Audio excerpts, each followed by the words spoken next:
ചേട്ടാ ഇവിടെ എന്താ എടുത്ത് കഴിക്കാനാ? കുറച്ച് തുണി എടുത്ത് കഴിക്കട്ടെ.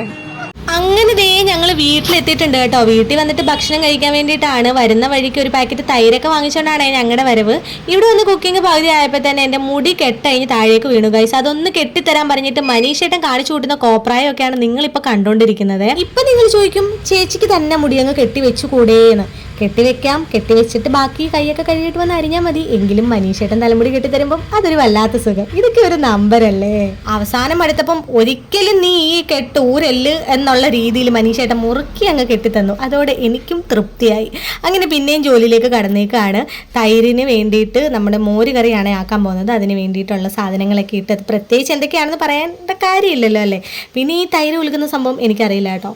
പിന്നെ അത് മനീഷേട്ടൻ തന്നെ എല്ലാം റെഡിയാക്കി തന്നു. പിന്നെ ഞാൻ നിങ്ങൾക്കൊക്കെ എൻ്റെ വീഡിയോ കാണുന്നവർക്കൊക്കെ അറിയായിരിക്കും, ഞാൻ കുക്കിങ്ങിന് കിച്ചണിൽ കയറിയിട്ടുണ്ടെങ്കിൽ എൻ്റെ അടുത്ത് തന്നെ മനീഷേട്ടൻ കാണും. എല്ലാ ഹെൽപ്പിനും എൻ്റെ കൂടെ തന്നെ നിന്ന് ചെയ്തു തരാനായിട്ട് മനീഷേട്ടനും ഉണ്ടാവും. ശരിക്കും പറഞ്ഞാൽ ഈ ഒരു കാര്യത്തിലൊക്കെ ഞാൻ ലക്കിയാണെന്ന് എനിക്ക് തോന്നിയിട്ടുണ്ട് കേട്ടോ. കാര്യം ഭാര്യമാരൊക്കെ വെറുതെ കിച്ചണിൽ ഇങ്ങനെ കിടന്ന് ഒത്തിരി നേരം പണിയെടുക്കുമ്പോൾ ചില ഭർത്താക്കന്മാരൊന്നും തിരിഞ്ഞു പോലും നോക്കാറില്ല. എല്ലാവരും അല്ല, ഇതുപോലെ ഹെൽപ്പ് ചെയ്യുന്ന ഒത്തിരി ഭർത്താക്കന്മാരും ഉണ്ട്.